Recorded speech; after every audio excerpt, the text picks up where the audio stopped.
Cycle గుర్తుకు ఓటేద్దాం, అయ్యన్నను గెలిపిద్దాం. Welcome to Maitri news. ప్రతిక్షణం ప్రజల కోసం. అనకాపల్లి జిల్లా నర్సీపట్నం నియోజకవర్గం మాకవరపాలెం మండలం బోరుగుపాలెం గిడుతురు గ్రామాలలో ఎన్నికల ప్రచారం నిర్వహించారు. ఈ ప్రచారంలో అనకాపల్లి ఎంపీ అభ్యర్థి సీఎం రమేష్, మాజీ మంత్రి చింతకాయల అయ్యన్నపాత్రుడు, మాజీ ఎమ్మెల్యే ముత్యాల పాప పాల్గొన్నారు. ఈ సందర్భంగా సీఎం రమేష్ మాట్లాడుతూ వ్యతిరేక ఓటు చీలనివ్వకుండా పవన్ కళ్యాణ్ తగ్గి కూటమికి మద్దతు ఇచ్చారన్నారు. అనకాపల్లి ఎంపీ అభ్యర్థిగా వైసీపీ నుండి పోటీ చేస్తున్న బోడి ముత్యాల నాయుడు డిప్యూటీ సీఎంగా ఉండి సొంత నియోజకవర్గం అభివృద్ధి చేయలేకపోయాడని విమర్శించారు. ప్రతి గ్రామంలో సిమెంట్ రోడ్డు కనిపిస్తుంది అంటే అది చంద్రబాబు హయాంలోనే కొన్ని వేల కిలోమీటర్ల రోడ్డు వేశారని అన్నారు. జగన్మోహన్ రెడ్డి పని ఇక అయిపోయిందని, ఇక వచ్చేది ఉమ్మడి కూటమి ప్రభుత్వమే అని అన్నారు. అనకాపల్లి జిల్లా ప్రజలను స్పెషల్ ట్రైన్లో అయోధ్యలో ఉన్న రామ మందిరానికి తీసుకువెళ్తాను అని గ్రామ ప్రజలకు హామీ ఇచ్చారు.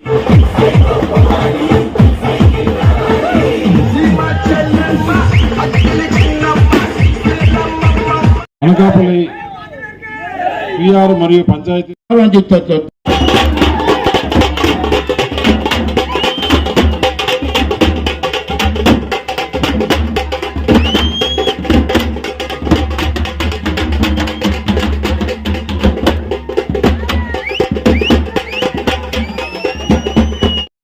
ఆఫీసర్ ఎమ్మెల్యే ఎందుకు ఆపాలండి? మరి 5 సంవత్సరాలు ఎన్ని పెళ్లిళ్ళు అయ్యాయి ఇక్కడ? ఎంత ఇబ్బంది పడుతున్నారు? నేను ఒకటే చెప్తున్నాను, చంద్రబాబు నాకు కొన్ని విషయాలు చెప్పాడు. కళ్యాణ మండపం కానీ, ఆ బ్రిడ్జి కానీ, రోడ్డు చెప్పాడు, రోడ్డు కానీ, ఈ చెరువు ఎంత పెద్ద చెరువు అండి, పెద్ద చెరువు ఇక్కడ.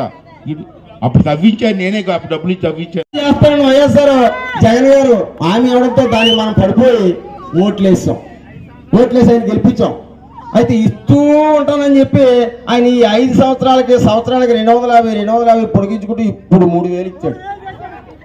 మరి అయితే చంద్రబాబు నాయుడు నిర్ణయం తీసుకోవడం జరిగింది. ఈ సంవత్సరం మన గవర్నమెంట్ వస్తే 4000 రూపాయల పెన్షన్ ఏకదమ్గా ఇస్తామని చెప్పారు.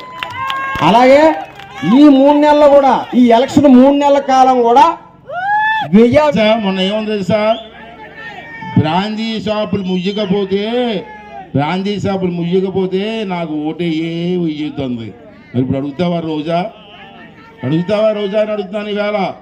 అంచా సోదరులారా, మీ అందరినీ కోరేది ఏంటంటే, రేపు జరగబోయే ఎలక్షన్ చాలా ముఖ్యం. సీఎం రమేష్ గారి కోసమో, నా కోసమో, చంద్రబాబు నాయుడు కోసం కాదు.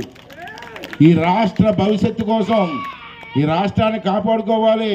ఈ రాష్ట్ర భవిష్యత్తు కోసం, మీ పిల్లల భవిష్యత్తు కోసం రేపు ఎన్నికల్లో ఎంపీ అభ్యర్థిగా రమేష్ గారిని, ఎమ్మెల్యే అభ్యర్థిగా నన్ను గెలిపించి రాష్ట్రాన్ని అధికారంలో తీసుకురావాల్సిన అవసరం ఉన్నది.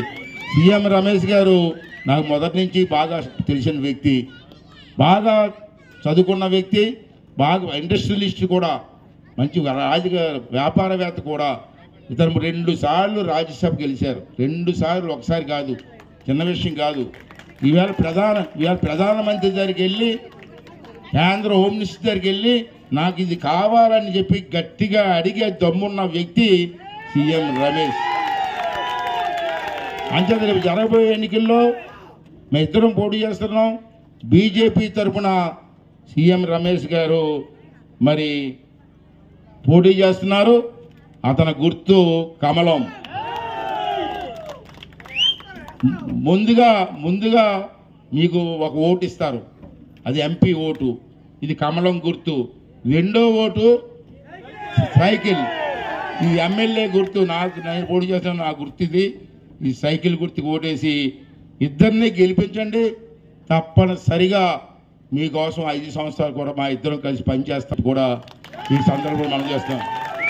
తర్వాత వ్యతిరేక ఓటు చీలనివ్వను, అందరం కలిసి పోటీ చేస్తామంటు అని ఈరోజు ప్రజల కోసం ఆయన తగ్గి ఈ కూటమి కడితే జగన్మోహన్ రెడ్డి ఏమంటున్నాడంటే, వాళ్ళందరూ ఏకమైనారంట. ఎందుకు కారయ్యా, నీ దుర్మార్గాన్ని అరిగట్టడానికి అందరం ఏకమైతాం. అయినా కూడా నీలాంటి రాక్షసుడితో ఎవరైనా కలుస్తారా? ఎవరు కలవరు. ప్రజలు రేపు 13వ తారీఖున నువ్వు చెప్తున్నావు కదా, ఎన్ని రోజులు బటన్ నొక్కినా డబ్బులు వేసినానని. అదంతా చాలా డబ్బులు నీ జోబులోకి నొక్కున్నావు. రేపు ప్రజలు 2 బటన్లు నొక్కి నీ భరతం పడతారని చెప్పేసి తెలియజేస్తూ రేపు రాబోయే 13వ తారీఖు పోలింగ్ రోజున మీరు బూత్ లేకపోతే మొట్టమొదటి ఓటు మీకు ఇచ్చేది పార్లమెంటు ఓటు. పార్లమెంటు బూత్లోకి వెళ్ళి అక్కడ కమలం పైన నొక్కండి. అలాగే రెండో ఓటు పక్కనే బూత్ ఉంటుంది, దాంట్లోనే అయ్యన్న పాత్రుడు గారికి సైకిల్ పైన వేయండి. ఒకటే చెప్తున్నా, రేపు ప్రభుత్వం వచ్చిన తర్వాత అయ్యన్న పాత్రుడు గారు చాలా సీనియర్ శాసనసభ్యులు. ఆయన ఏది కోరుకుంటే ఆ మంత్రి పదవి ఆయనే రాసుకోవాల్సింది చెప్తే ఇంకొకరు ఇచ్చే పరిస్థితి కాదు ఈ రోజు అని చెప్పేసి తెలియజేస్తూ, ముఖ్యంగా ఇక్కడ జరిగే పార్లమెంట్ ఎలక్షన్ ఆలోచన చేసుకోండి. మొన్న నేను నామినేషన్ వేస్తున్నానంటేనే రాజ్నాథ్ సింగ్ వచ్చారు. ఆ రోజు అక్కడ ఆ మీటింగ్ సభలో అయ్యన్న పాత్రుడు మాట్లాడారు. ఆయన చెప్పింది ఒకటే, అనకాపల్లిని మేము ప్రత్యేక దృష్టి పెడతాం, అనకాపల్లి పార్లమెంట్లో అభివృద్ధి చేస్తాం, రమేష్ను గెలిపించండి, ఇక్కడ నేను బాధ్యత తీసుకుంటానని చెప్పాడు. రేపు 6వ తారీఖు సాయంత్రం మళ్ళీ అనకాపల్లికి ప్రధానమంత్రి వస్తున్నాడు. ప్రధానమంత్రి వస్తున్నాడంటే ఊరికే రావట్లా, అనకాపల్లిని అభివృద్ధి చేసేదానికి వస్తున్నాడు, అనకాపల్లిలో సంక్షేమం చేసేదానికి వస్తున్నాడు, అనకాపల్లిలో పరిశ్రమలు పెట్టేదానికి ఆయన వస్తున్నాడు. ఆయన సభకు మీరందరూ వచ్చి ఈ సభను జయప్రదం చేసి ఈ 10 రోజుల్లో మీకు కనపడేదంతా ఒక కంటిలో కమలం, ఒక కంటిలో సైకిల్, అంతేనా? మీరు ఓట్లేసి భారీ మెజార్టీతో గెలిపించండి. ఈ ప్రాంత అభివృద్ధికి మేము ఎలా కృషి చేస్తామో ఒక అవకాశం ఇవ్వండి. అభివృద్ధి అంటే ఏందో చూపిస్తామని చెప్పేసి తెలియజేస్తున్నా. మరిన్ని తాజా వార్తలకు చూస్తూనే ఉండండి మైత్రి న్యూస్. ప్రతి క్షణం ప్రజల కోసం. Please subscribe.